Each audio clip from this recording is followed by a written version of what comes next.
Assalamualaikum warahmatullahi wabarakatuh. Selamat malam dan salam sejahtera bagi kita semua. Yang saya hormati Ibu Sangaji Niken Hapsari MPD selaku dosen pengampu mata kuliah teori sastra serta teman-teman X3A yang saya banggakan. Pada kesempatan ini, kami dari kelompok 5 akan mempresentasikan materi yang berjudul strukturalisme dan formalisme dari mata kuliah teori sastra. Baik, perkenalkan saya pribadi Sajarotul Uyun dengan NPM 2020215000008 dan berikutnya adalah rekan-rekan saya. Silakan. Assalamualaikum warahmatullahi wabarakatuh. Perkenalkan, nama saya Maria Yohana Mare Fernandes dengan NPM 202021500057. Assalamualaikum warahmatullahi wabarakatuh. Perkenalkan, nama saya Pemi Prisantika dengan NPM 202021500100. Assalamualaikum warahmatullahi wabarakatuh. Perkenalkan, saya Dara Sakti, NPM 202021500002.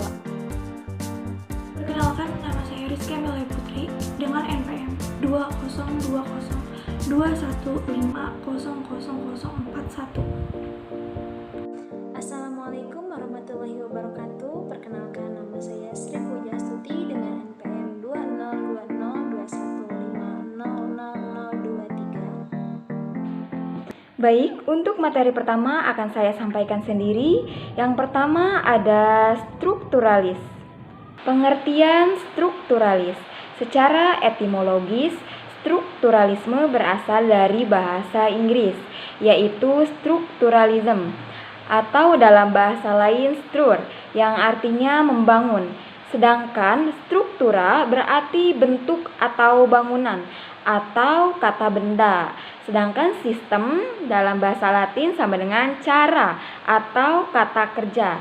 Asal-usul strukturalisme dapat diacak dengan poetika Aristoteles dalam kaitannya dengan tragedi, lebih khusus lagi dalam pembicaraannya mengenai plot.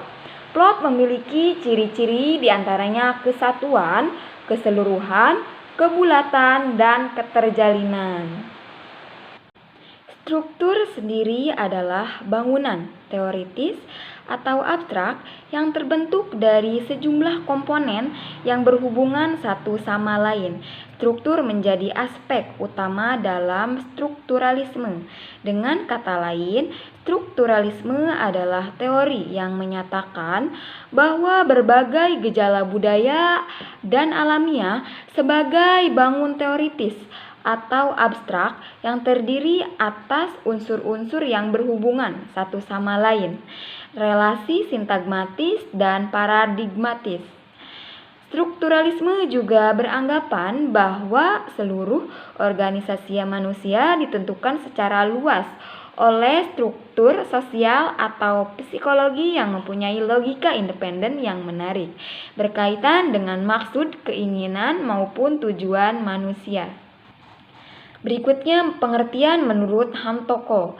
Teori strukturalisme sastra merupakan sebuah teori pendekatan terhadap teks-teks sastra yang menekankan keseluruhan relasi antara berbagai unsur teks. Unsur-unsur teks secara berdiri sendiri tidaklah penting. Unsur-unsur itu hanya memperoleh artinya di dalam relasi, baik relasi asosiasi ataupun relasi oposisi. Relasi-relasi yang dipelajari dapat berkaitan dengan mikroteks, yaitu kata, kalimat, keseluruhan yang lebih luas yaitu bait dan bab, maupun intelektual, yaitu karya-karya lain dalam periode tertentu. Relasi tersebut dapat berwujud ulangan, gradasi, ataupun konteks dan parodi. Baik, untuk materi berikutnya akan disampaikan oleh Saudari Pemi Prisantika. Kepadanya saya persilahkan. Sejarah perkembangan strukturalisme. pada tahun 1950-an dan 1960-an. Paham ini berakar pada pemikiran linguis Swiss Ferdinand de Saussure 1857 sampai 1913. Saussure adalah tokoh kunci dalam perkembangan pendekatan modern terhadap studi bahasa. Sebaliknya, dalam hal ini, Saussure berkonsentrasi pada pola dan fungsi bahasa yang saat itu digunakan. Menitik beratkan pada cara makna dijaga dan ditetapkan, serta pada fungsi struktur tata bahasa. Strukturalisme menentang teori mimetik, teori ekspresif, dan menentang teori-teori yang dianggap sastra sebagai media komunikasi antara pengarang dan pembacanya. Kelebihan sastra terletak pada penggunaan bahasa yang khas yang mengandung efek-efek estetik, aspek-aspek ekstrisik seperti ideologi, moral, sosiokultural, psikologi, dan agama. Terima kasih. Terima kasih untuk Saudari Pemi Prisantika yang telah memberikan materi, dan berikutnya akan disampaikan oleh Saudari Darasanti. Kepada Saudari Darasanti saya persilakan. Kelemahan strukturalisme. Kelemahannya adalah sifatnya yang sinkronistis. Strukturalisme hanya bermain-main dengan bangunan bentuk dari sebuah karya sastra semata-mata. Aspek-aspek kesejahteraan dari sebuah karya sastra tidak dibenarkan untuk dijadikan acuan dalam melakukan analisis. Jenis teori strukturalis. 1. Strukturalisme formalis. Dari kata Latin forma yang berarti bentuk atau wujud, berarti cara pendekatan dalam ilmu dan kritik sastra yang mengesampingkan data biografis, psikologis, ideologis, sosiologis, dan mengarahkan perhatian pada bentuk karya sastra itu sendiri. 2. Strukturalisme dinamik. Jembatan penghubung antara teori struktural formalis dan teori semiotik. Hampir sama dengan struktural genetik atau mengaitkan dengan asal-usul teks, tetapi penekanannya berbeda. Struktural dinamik menekankan pada struktur, tanda, dan realitas. Tokoh-tokohnya Julia Kristeva dan Roland Barthes atau strukturalisme Prancis. 3. Strukturalisme genetik. Strukturalisme genetik memasukkan faktor genetik dalam karya sastra. Genetik sastra artinya asal-usul karya sastra. Adapun faktor yang terkait dalam asal-muasal karya sastra adalah pengarang dan kenyataan. Tokoh penting strukturalisme. Tokoh-tokoh penting strukturalisme diantaranya Roman Jakobson, Jan Mukarovsky, Felix Kodica, René Wellek, Jonathan Kahler, Robert Scales, dan sebagainya. Baik, terima kasih Saudari Darasanti yang telah memberikan materi. Kemudian berikutnya akan disampaikan oleh Maria Yohana Barnett Fernandes. Kepadanya saya persilahkan. Baik, selanjutnya saya akan menjelaskan tentang implikasi strukturalisme dalam pembelajaran sastra. Dalam strukturalisme, bahwa sastra merupakan suatu konstruk yang dapat dianalisis dan bukannya produk inspirasi yang keramat. Semua siswa sudah dapat menginternalisasikan banyak kode, dan oleh tanda itu mereka memiliki kompetensi literer yang potensial.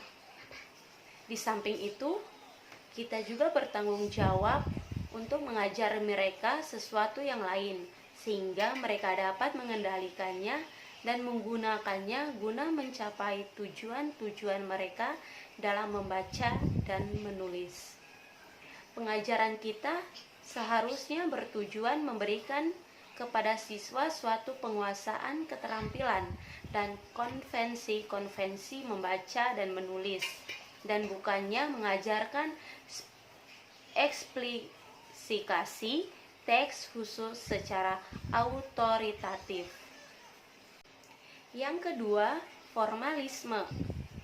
Formalisme merupakan teori sastra yang percaya bahwa yang membentuk sastra adalah objek formalnya bahasa, sehingga bahasa mendapat porsi yang relatif besar dalam pandangan formalisme. Baik, terima kasih kepada Kak Maria Yohana yang telah memberikan materi. Baik, untuk berikutnya akan disampaikan oleh Saudari Rizky Amelia Putri. Kepadanya saya persilakan. Analisis karya sastra. Yang pertama ada analisis puisi.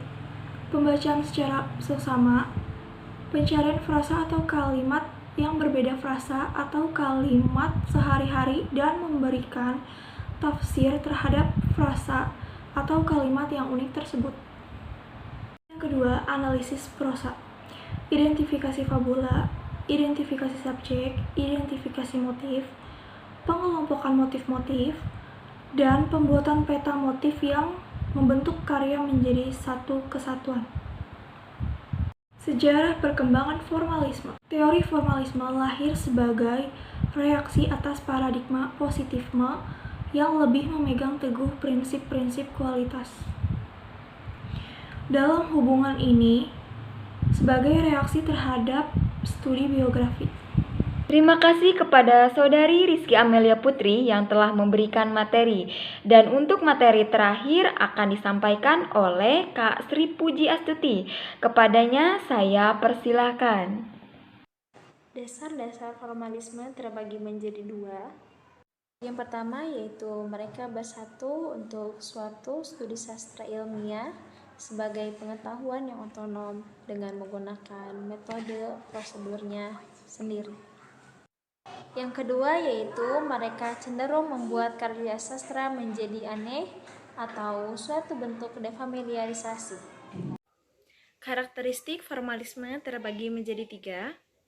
Yang pertama yaitu formalisme lahir sebagai akibat penolakan gerakan paradigma positivisme pada abad ke-19 yang memegang teguh prinsip-prinsip kualitas. Dalam hubungan ini sebagai reaksi terhadap studi biografi. Yang kedua yaitu kecenderungan di dalam ilmu humaniora, di mana terjadinya pergeseran dari paradigma diakronis ke sinkronis. Yang ketiga yaitu penolakan terhadap pendekatan tradisional yang selalu memberikan perhatian terhadap hubungan karya sastra dengan sejarah, sosiologi, dan psikologi. Terima kasih kepada Kak Sri Puji Astuti yang telah memberikan materi. Dan baik, mungkin itu saja yang dapat kelompok kami sampaikan. Mohon maaf bila terdapat banyak kekurangan, baik dalam penyampaian materi ataupun pembuatan PowerPoint. Sekian dari kelompok kami. Wassalamualaikum warahmatullahi wabarakatuh.